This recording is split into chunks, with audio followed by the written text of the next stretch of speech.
Hi hello പ്രീതാസ് വേൾഡിലേക്ക് സ്വാഗതം. എല്ലാവരും സുഖമായിരിക്കുന്നുവെന്ന് കരുതുന്നു. ഇന്നത്തെ കാര്യങ്ങളെല്ലാം കൂടെ ചേർത്തിട്ടുള്ള ചെറിയൊരു വീഡിയോ ആണ് ഇട്ടിട്ടുള്ളത്. ഇന്ന് രാവിലെ നമ്മുടെ വീടൊക്കെ പരിസരങ്ങളൊക്കെ വൃത്തിയാക്കാനായിട്ട് ഒരു ചേച്ചി വന്നിട്ടുണ്ടായിരുന്നു. അപ്പം മഴയായതുകൊണ്ട് എല്ലാം കാട് പിടിച്ച് കിടക്കുകയാണ്. ചെടികളും ചെടിച്ചട്ടിയും അതേപോലെ നമ്മൾ ഇതുപോലെ പടത്തി വിട്ടിരുന്ന ചെടികളും എല്ലാം ഒരുപാട് കാട് പിടിച്ച് കിടക്കുകയാണ്. അങ്ങനെ ചേട്ടനത് കത്രിക വെച്ച് ഇങ്ങനെ കട്ട് ചെയ്ത് എടുക്കുകയാണ്. കൂടുതലും അതിനകത്ത് പാഷൻ ഫ്രൂട്ടും പിന്നെ ശംഖുപുഷ്പവും ഒക്കെ പടർന്ന് കയറിയിട്ടുണ്ടായിരുന്നു. ശംഖുപുഷ്പപ്പൂവൊക്കെ ഒരുപാട് പിടിച്ച് അത് ഇങ്ങനെ നെറ്റടിച്ചിട്ടേക്കുന്നതുകൊണ്ട് അതിന് പടർന്ന് കയറാൻ നല്ല എളുപ്പമായിരുന്നല്ലോ. അത് വെട്ടിയിട്ടതിനകത്ത് നമ്മുടെ മാർക്കോ വന്ന് കിടന്ന് ഉരുണ്ട് കളിക്കുന്ന രംഗമാണ് ഈ കാണുന്നത്. അവൻ ആ ചെടിയെല്ലാം കൂടെ വെട്ടിയിട്ടേക്കുന്നത് കണ്ടപ്പോൾ അവനൊരു സന്തോഷം. അതിനുശേഷം പിന്നീട് നമ്മൾ ബ്രേക്ക്ഫാസ്റ്റ് പുട്ടായിരുന്നു കേട്ടോ.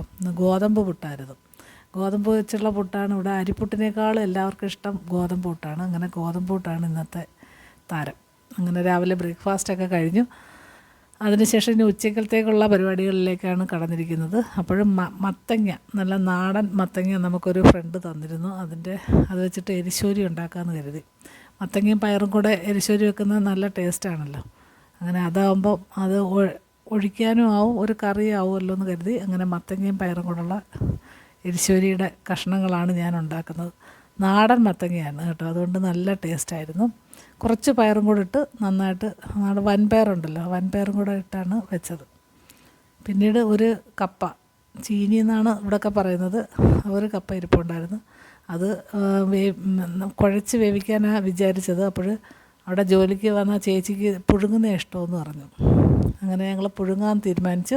അങ്ങനെ കപ്പ പുഴുങ്ങുകയാണ്. അതിന് വേണ്ടിയിട്ടാണ് പൊളിക്കുന്നത്. ഞാനത് അല്ലാതൊരു വേവിച്ച് അങ്ങനെ വെക്കാമെന്ന് വിചാരിച്ചു. അപ്പോൾ ആ ചേച്ചി പറഞ്ഞില്ല, എനിക്ക് പുഴുങ്ങുന്നേ ഇഷ്ടമെന്ന് പറഞ്ഞു. അങ്ങനെ എന്നാൽ പിന്നെ പുഴുങ്ങാം, അതല്ലേ അവർക്ക് ഇഷ്ടമാണെങ്കിൽ അതുപോലെ ചെയ്യാമെന്ന് കരുതി. എല്ലാവരും ഉച്ചയ്ക്ക് ഒരു നേരം ഒന്ന് കഴിക്കുമെന്നല്ലാതെ പിന്നെ ആർക്കും വേണ്ട കപ്പയൊന്നും. അതുകൊണ്ട് കപ്പ പുഴുങ്ങി തിന്നാനുള്ള പ്ലാനാണ്. നല്ലോണം വേവുന്ന കപ്പയാണ് കേട്ടോ, നല്ല എളുപ്പം വേവുന്ന കപ്പയായിരുന്നു, നല്ല ടേസ്റ്റുമായിരുന്നു. ഞാൻ ചേച്ചിയോട് ഓരോ വർത്തമാനങ്ങളൊക്കെ പറഞ്ഞുകൊണ്ട് ഞാനിങ്ങനെ ചെയ്യുകയാണ്. ഇപ്പം മഴയില്ലാത്തത് കൊണ്ട് 2-3 ദിവസം കൊണ്ട് ഇപ്പം നല്ല വെയിലാണെന്നല്ലോ, അന്നേരമാണ് ചേച്ചിയെ കിട്ടിയത്. അല്ലെങ്കിൽ മഴയത്ത് വന്നാൽ ഒന്നും ചെയ്യാൻ പറ്റത്തില്ല. അവിടെയുള്ള പോച്ചയും പുല്ലും ഒക്കെ പറിക്കണമായിരുന്നു. ഒരുപാട് പോച്ചയൊക്കെ കയറി കിടക്കുമായിരുന്നു. അങ്ങനെ ചെടിച്ചട്ടികളും നമ്മുടെ ഗ്രോ ബാഗിലുള്ള പോച്ചകളും ഒക്കെ പറിച്ച് നല്ല വൃത്തിയാക്കിയിട്ടുണ്ട്. അതുപോലെ ഒരുപാട് കരിയിലൊക്കെ വീണ് കിടപ്പുണ്ടായിരുന്നു. ഞങ്ങളുടെ ചുറ്റും ഒരുപാട് മരങ്ങളാണ് കേട്ടോ, പ്ലാവും പുളിയും മാവും എല്ലാം ഉണ്ട്. അപ്പോഴത്തേക്കിന് അതിൻ്റെ എല്ലാം ഈ ഇല വീണിട്ട് ഒരുപാട് കിടപ്പുണ്ടായിരുന്നു. അങ്ങനെ ചേച്ചി വന്നതെല്ലാം വൃത്തിയാക്കി. ഞാനതൊക്കെ നോക്കിയതാണ്. അപ്പോഴും നമ്മുടെ പുളിഞ്ചി മരം നിറച്ച്, ഇരുമ്പിപ്പുളി എന്നാണ് ഇവിടെയൊക്കെ പറയുന്നത്, അത് നിറച്ച് പിടിച്ച് കിടപ്പുണ്ട്. അതിൻ്റെ കമ്പൊക്കെ കുറേ വെട്ടിക്കളഞ്ഞിട്ടുണ്ടായിരുന്നു, എങ്കിലും അതിൻ്റെ തടിയിലെല്ലാം നിറച്ച് പിടിച്ച് കിടക്കുന്നുണ്ട്. ഇവിടെ ആ ചേച്ചിക്ക് വേണമെന്ന് പറഞ്ഞു, അച്ചാറിടാൻ നല്ലതാണ്, അതുകൊണ്ട് വേണമെന്ന് പറഞ്ഞു. പിന്നെ ഇതൊരു സൈസ് ചീര, തോരൻ വെക്കുന്ന ഒരു സൈസ് ചേമ്പാണ്, ചീരയല്ല ചേമ്പാണ്, തോരൻ വെക്കാനൊക്കെ നല്ലതാണ്. ഇത് കറിവേപ്പില വെട്ടിക്കളഞ്ഞതാണ്. എന്നിട്ട് കറിവേപ്പില ഒരുപാട് തളുത്ത് വെപ്പുണ്ട്. പിന്നീട് ഉച്ചയ്ക്ക് നമ്മൾ ചീനി പുഴുങ്ങിയതും ചമ്മന്തി, പിന്നെ ഇതൊക്കെ ഉണ്ടായിരുന്നു, മത്തങ്ങ എരിശ്ശേരി, പിന്നെ മീൻ കറിയുണ്ട്, പിന്നെ വഴുതനങ്ങ മെഴുക്കുവരട്ടിയുണ്ട്. ഞാൻ വീഡിയോ എടുത്തപ്പോൾ അത് വീഡിയോ തിരിച്ച് പിടിച്ചില്ല, നേരെ പിടിച്ചതുകൊണ്ട് ഇങ്ങനെ നല്ല ക്ലിയറായിട്ട് കാണുന്നില്ലല്ലേ. പിന്നീട് ഞാനും ആ ചേച്ചിയും കൂടെ വർത്താനമൊക്കെ പറഞ്ഞുകൊണ്ട് കഴിക്കുകയാണ്.